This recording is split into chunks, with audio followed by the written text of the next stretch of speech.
Everyone, welcome back to my channel. आज हम बात करेंगे sexual reproduction in flowering plants के next part agents of pollination के बारे में। लास्ट क्लास में हमने पॉलिनेशन की प्रोसेस कंप्लीट की है, तो हमें क्या पता है पॉलिनेशन का क्या मतलब होता है। मेल गैमीट का ट्रांसफर करना फीमेल की स्टिग्मा तक, ये प्रोसेस क्या कहलाती है, पॉलिनेशन। और जिसकी हेल्प से हम पोलन ग्रेन्स को फीमेल स्टिग्मा तक ट्रांसफर करते हैं उनको हम कहते हैं पॉलिनेटिंग एजेंट्स। तो एजेंट्स ऑफ पॉलिनेशन की जरूरत हमको किस तरह के पॉलिनेशन में पड़ती है, हमको जीनोगैमी में। हमने पॉलिनेशन कितनी तरह का पढ़ा है, ऑटोगैमी, जिटेनोगैमी एंड जीनोगैमी। तो ऑटोगैमी पॉलिनेशन में तो हमको किसी भी पॉलिनेटिंग एजेंट की आवश्यकता नहीं है। क्यों नहीं है? क्योंकि दोनों ही मेल और फीमेल रिप्रोडक्टिव पार्ट एक ही फ्लावर के अंदर प्रेजेंट होते हैं, तो हमको किसी भी पॉलिनेटिंग एजेंट की जरूरत नहीं है। लेकिन अगर हम बात करते हैं जिटेनोगैमी एंड जीनोगैमी की, तो जीनोगैमी की अगर हम बात कर रहे हैं तो दोनों ही प्लांट कैसे हैं, मेल प्लांट अलग है, फीमेल प्लांट अलग है। तो हमको किसकी जरूरत पड़ेगी पोलन ग्रेन्स को ट्रांसफर करने के लिए फीमेल पार्ट तक, हमको किसी एजेंट की जरूरत पड़ेगी, और ये पॉलिनेटिंग एजेंट्स कहलाते हैं। तो पॉलिनेट एजेंट्स ऑफ पॉलिनेशन किसमें हेल्प करते हैं, तो they will transfer the pollen grains into female stigma, जिसकी हेल्प से हम पोलन ग्रेन्स को कहाँ ट्रांसफर करते हैं, फीमेल स्टिग्मा तक ट्रांसफर करते हैं। उनको हम एजेंट्स ऑफ पॉलिनेशन या पॉलिनेटिंग एजेंट कहते हैं। ये देखिए, हम समझने की कोशिश करते हैं। ये मेरे पास एक प्लांट है जिसके पास मेल फ्लावर प्रेजेंट है, और ये एक प्लांट है जिसके पास फीमेल फ्लावर प्रेजेंट है।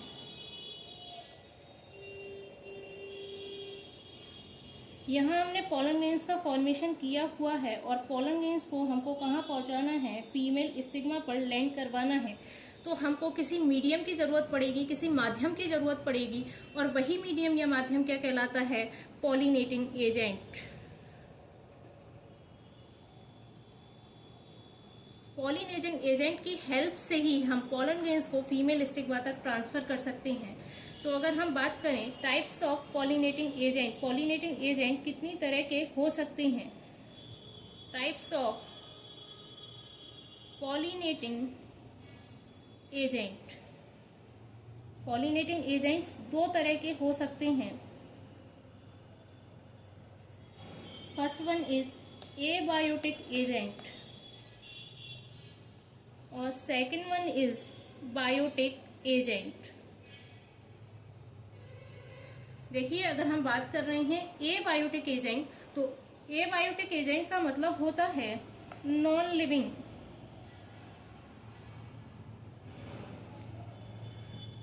अगर हम किसी नॉन लिविंग थिंग की हेल्प से पोलन ग्रेन्स को ट्रांसफर कर रहे हैं फीमेल स्टिग्मा तक, तो हम क्या बोलते हैं, ऐसे पॉलिनेटिंग एजेंट को हम एबायोटिक एजेंट बोलते हैं। और ये हमारे पास दो तरह के हो सकते हैं। या तो हम एयर की हेल्प से पोलन ग्रेन्स को ट्रांसफर कर सकते हैं, या फिर हम वाटर की हेल्प से पोलन ग्रेन्स को ट्रांसफर कर सकते हैं फीमेल स्टिग्मा तक। अगर हम एयर की हेल्प से ट्रांसफर कर रहे हैं पोलन ग्रेन्स को फीमेल स्टिग्मा तक, तो हम इसको बोलते हैं एनिमोफिली। और अगर हम वाटर की हेल्प से ट्रांसफर कर रहे हैं पोलन ग्रेन्स को फीमेल स्टिग्मा तक, then it is called hydrophily. अब हम बात करते हैं बायोटिक एजेंट्स के बारे में। तो देखिए, बायोटिक एजेंट्स अगर हम लिविंग ऑर्गेनिज्म के थ्रू पोलन ग्रेन्स को ट्रांसफर कर रहे हैं फीमेल स्टिग्मा तक, लिविंग ऑर्गेनिज्म के थ्रू ट्रांसफर कर रहे हैं किसको, पोलन ग्रेन्स को फीमेल स्टिग्मा तक, तो ये ऐसे एजेंट क्या कहलाते हैं, बायोटिक एजेंट। अब बायोटिक एजेंट्स कौन कौन हो सकता है। देखिए, अगर मैं बात करूं, इंसेक्ट के थ्रू पोलन ग्रेन्स ट्रांसफर हो सकते हैं फीमेल स्टिग्मा तक। अगर हम बात करें तो एनिमल्स के थ्रू भी फीमेल स्टिग्मा तक ट्रांसफर कर सकते हैं। हम बर्ड्स के थ्रू भी पोलन ग्रेन्स को फीमेल स्टिग्मा तक ट्रांसफर कर सकते हैं। अगर हम इंसेक्ट के थ्रू पोलन ग्रेन्स को फीमेल स्टिग्मा तक ट्रांसफर कर रहे हैं तो इसको हम एंटेमोफिली कहते हैं। और अगर एनिमल्स के थ्रू पोलन ग्रेन्स को फीमेल स्टिग्मा तक ट्रांसफर कर रही हैं तो इसको हम जूफिली कहते हैं। और यही प्रोसेस हम बर्ड्स के थ्रू कर रही हैं, तो इसको हम ऑर्निथोफिली कहते हैं। अब हम एक एक करके इनके बारे में बात करते हैं। सबसे पहले हम बात करते हैं एयर पॉलिनेशन या फिर विंड के बारे में। एयर पॉलिनेशन, जिसको हम क्या कहते हैं, एनिमोफिली। देखिए क्या मतलब होता है एयर पॉलिनेशन का। तो एयर पॉलिनेशन का मतलब है कि पोलन ग्रेन्स को हमको किसकी हेल्प से, एयर की हेल्प से ट्रांसफर करना है फीमेल स्टिग्मा तक। तो हम बोल सकते हैं pollen grains transferred to female stigma by wind. अगर हम विंड की हेल्प से ट्रांसफर कर रहे हैं फीमेल स्टिग्मा को, कहाँ तक, सॉरी फीमेल स्टिग्मा को नहीं, हम ट्रांसफर कर रहे हैं पोलन ग्रेन्स को फीमेल स्टिग्मा तक विंड की हेल्प से, तो इसको हम बोलते हैं विंड पॉलिनेशन या एयर पॉलिनेशन, और इसको बोलते हैं एनिमोफिली। देखिए अगर हम कोई फ्लावर जिसमें विंड पॉलिनेशन प्रेजेंट है, तो उस फ्लावर की क्या क्वालिटी होगी, उसको कोई नीड नहीं होगी कि उसके पास सुंदर पेटल्स प्रेजेंट हो। तो हम बोल सकते हैं no need of beautiful petals and no need of nectar.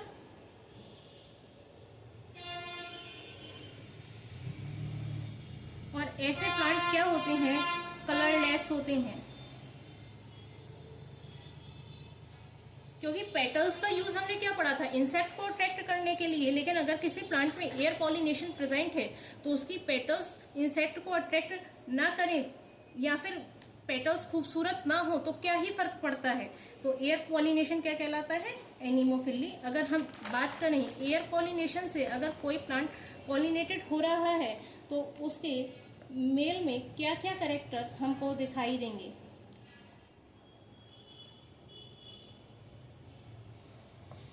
अगर हम बात करें मेल फ्लावर के कैरेक्टर की, तो हमको यहाँ कौन कौन से मेल फ्लावर के कैरेक्टर दिखाई देंगे।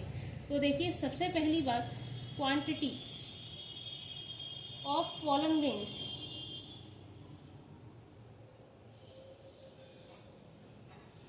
Should be very large.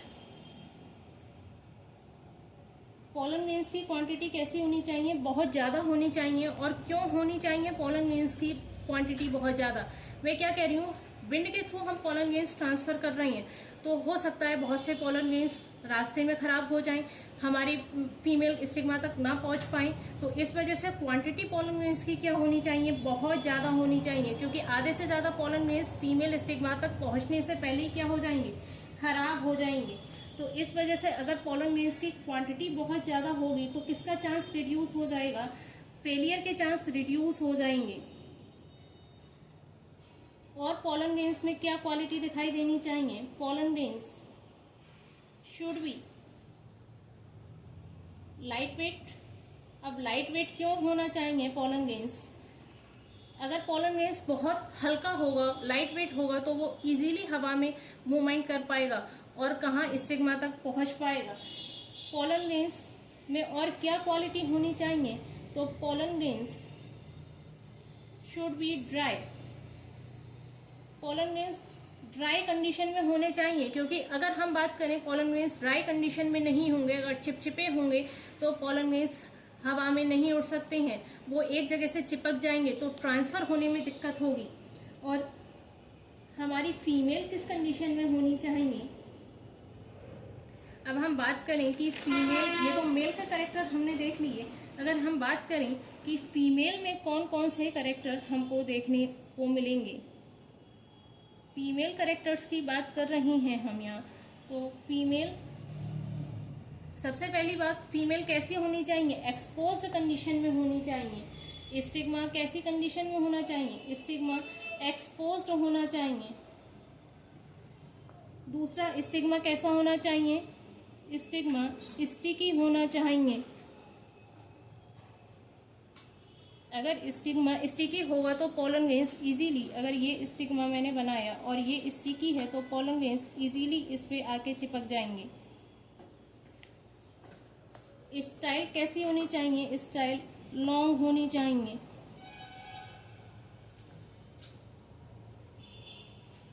ये किस में करेक्टर प्रेजेंट होते हैं? फीमेल में ये करेक्टर प्रेजेंट होते हैं। और बिंड पॉलिनेशन किस किस में प्रेजेंट होता है?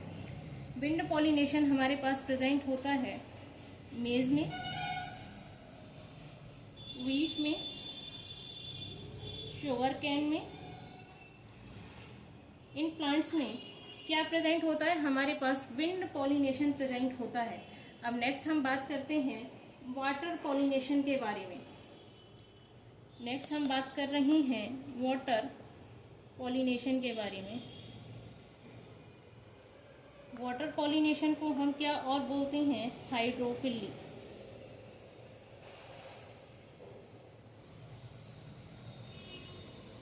अब वाटर पॉलिनेशन किस में प्रेजेंट हो सकता है? तो आप बताइए वाटर पॉलिनेशन किस में प्रेजेंट होगा? Present in aquatic plant. Aquatic plants कौन से होते हैं? जो कहाँ ग्रो करते हैं? जो पानी में ग्रो करते हैं। तो वाटर पॉलिनेशन किस में प्रेजेंट होगा? एक्वेटिक प्लांट्स में प्रेजेंट होगा, एक्वेटिक एंजियोस्पर्मिक प्लांट में प्रेजेंट होगा। और अगर हम बात करें एक्वेटिक प्लांट्स कितनी तरह के हो सकते हैं, अगर मैं बात करूं एक्वेटिक प्लांट्स के बारे में, तो aquatic plants may be 2 types. First one is aquatic angiosperm,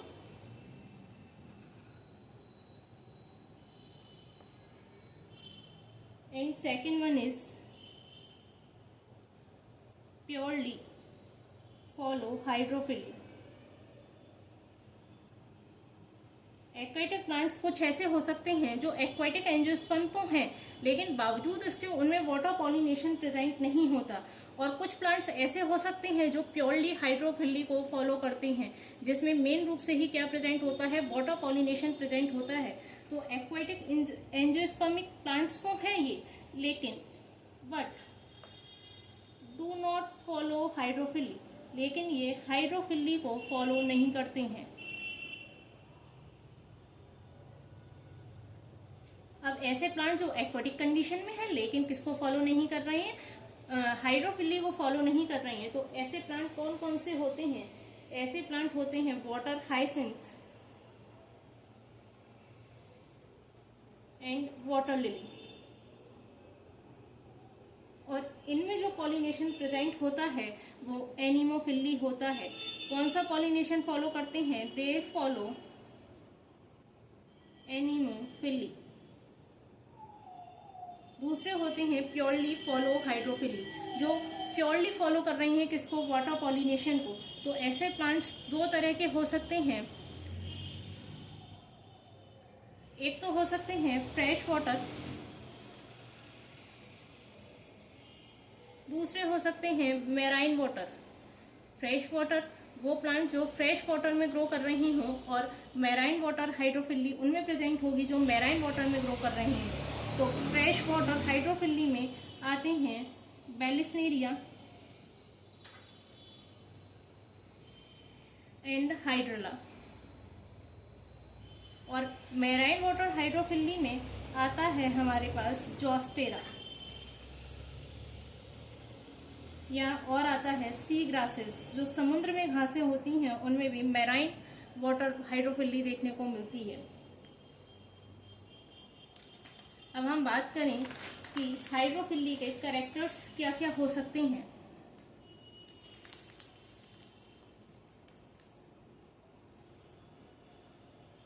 hydrophily characters,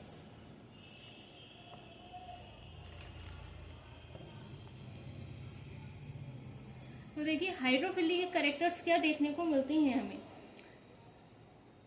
हमारे पास जो स्टिग्मा एंड पोलन ग्रेन्स हैं वो कैसे होने चाहिए? नॉट वेटेबल होने चाहिए, गीले नहीं होने चाहिए। अगर वो वेटेबल कंडीशन में रहेंगे तो फिर पोलन ग्रेन्स ट्रांसफर नहीं हो पाएगा। और पोलन ग्रेन्स के पास फ्लोटिंग प्रॉपर्टी प्रेजेंट होनी चाहिए।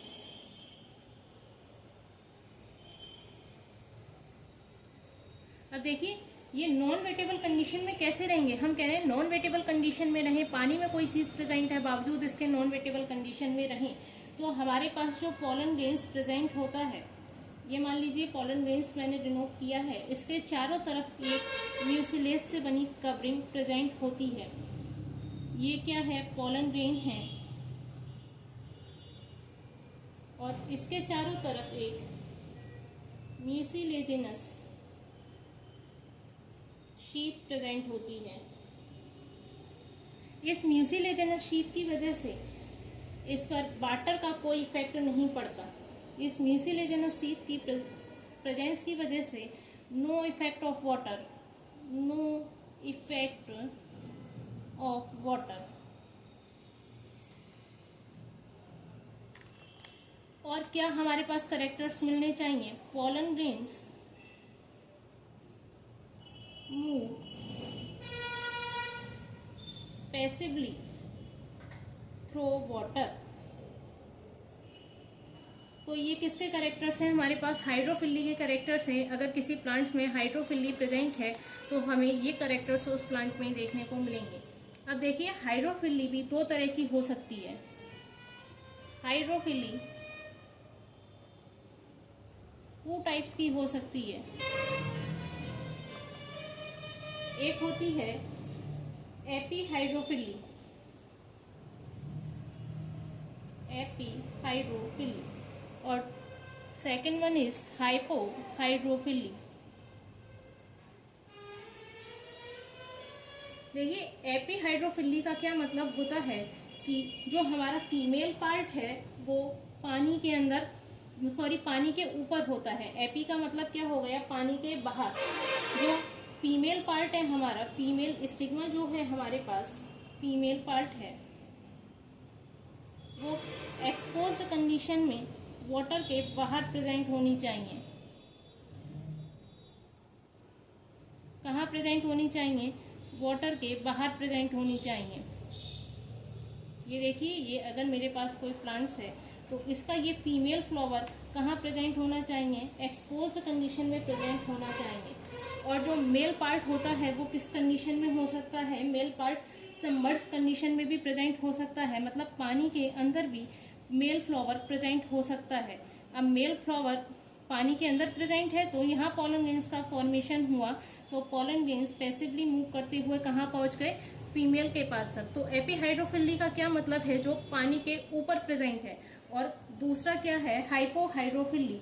हाइपोहाइड्रोफिली का क्या मतलब है कि मेल और female part, both male and female part submerged in water. तो एपीहाइड्रोफिली किसमें प्रेजेंट होती है, एपीहाइड्रोफिली हमारे पास फ्रेश वाटर एंजियोस्पर्मिक में प्रेजेंट होती है। फ्रेश वाटर एंजियोस्पर्म में जो हाइड्रोफिली प्रेजेंट होती है वो कौन सी होती है, एपीहाइड्रोफिली। और जो हाइपोहाइड्रोफिली है वो मैराइन वाटर में प्रेजेंट होती है। तो मैराइन वाटर में जो प्लांट्स रहते हैं उनमें क्या प्रेजेंट होता है, हाइपोहाइड्रोफिली। और जो फ्रेश वाटर में एंजियोस्पर्मिक प्लांट होती हैं उनमें एपीहाइड्रोफिली प्रेजेंट रहता है। एपीहाइड्रोफिली का क्या मतलब है, फीमेल एक्सपोज कंडीशन में रहेगा, मतलब किसके, वाटर के बाहर रहेगा, और मेल सबमर्ज कंडीशन में मिल सकता है हमको। दूसरा क्या है, हाइपोहाइड्रोफिली। हाइपोहाइड्रोफिली में दोनों ही सबमर्ज कंडीशन में रहेंगे, मेल भी एज वेल एज फीमेल भी। तो ये हमारा क्या कंप्लीट हुआ, ये हमारा एबायोटिक पॉलिनेशन के बारे में कंप्लीट हुआ। अब हम बात करते हैं बायोटिक एजेंट्स के बारे में। हम बात करते हैं बायोटिक एजेंट। और बायोटिक एजेंट्स में हमको किसके बारे में पढ़ना है, बायोटिक एजेंट्स में हमको किसके बारे में पढ़ना है, एंटेमोफिली के बारे में। तो देखिए, अगर कोई प्लांट बायोटिक एजेंट्स के थ्रू, किसी लिविंग ऑर्गेनिज्म के थ्रू पॉलन ग्रेन्स को ट्रांसफर कर रहा है, लिविंग ऑर्गेनिज्म के थ्रू पॉलन ग्रेन्स को फीमेल स्टिग्मा तक ट्रांसफर कर रहा है, तो उस प्लांट्स में हमको क्या क्या कैरेक्टर्स देखने को मिलेंगे, उस प्लांट्स में हमको क्या क्या कैरेक्टर्स देखने को मिलेंगे। तो सबसे पहले उस प्लांट्स में हमें जो पेटल्स दिखाई देंगी, कैसी दिखाई देंगी, पेटल्स उस प्लांट्स की कैसी होनी चाहिए, पेटल्स शुड बी कलरफुल। ऐसे प्लांट कैसे होने चाहिए, फ्रेगमेंट प्रोड्यूस करने वाले होने चाहिए। ऐसे प्लांट नेक्टर प्रोड्यूस करने वाले भी होने चाहिए। तो ऐसे प्लांट्स फ्लावर कैसे होने चाहिए, rich in nectar, nectar produce करने वाले हों। और फ्लावर कैसे हों, इनके लार्ज हों। और क्या प्रोड्यूस करने वाले हों, फ्रेगमेंट प्रोड्यूस करने वाले हों, ताकि फ्रेगमेंट की हेल्प से ही अगर नेक्टर प्रोड्यूस कर रही हैं तो बहुत सारे इंसेक्ट हो गए, हनी भी हो गया, ये सारे इंसेक्ट क्या होंगे, उस पर आके बैठेंगे, पॉलन ग्रेन्स उनसे चिपकेंगे और जब वो दूसरे फीमेल फ्लावर पे जाएंगे तो पॉलन ग्रेन्स को वहाँ लैंड करा देंगे। तो बायोटिक एजेंट्स वाले प्लांट्स के पास क्या क्या कैरेक्टर्स होने चाहिए, पेटल्स शुड बी कलरफुल, जो हमारा फ्लावर है वो कैसा होना चाहिए, नेक्टर रिच होना चाहिए, लार्ज होना चाहिए, फ्रेगमेंट उसमें आ रही हो, फ्रेग्रेंस आ रही हो, ऐसा प्लांट होना चाहिए। अब देखिए, अगर इंसेक्ट के थ्रू हम पॉलिनेशन कर रही हैं, इंसेक्ट के थ्रू पॉलिनेशन कर रही हैं, तो इंसेक्ट के थ्रू पॉलिनेशन कर रही हैं तो उसको हम क्या बोलते हैं, एंटेमोफिली। और इंसेक्ट कौन कौन से हो सकते हैं, इंसेक्ट हो सकते हैं, हनी भी हो सकती है, बटरफ्लाई हो सकती है, वेस्प हो सकती है, हाउस फ्लाई भी हो सकती है।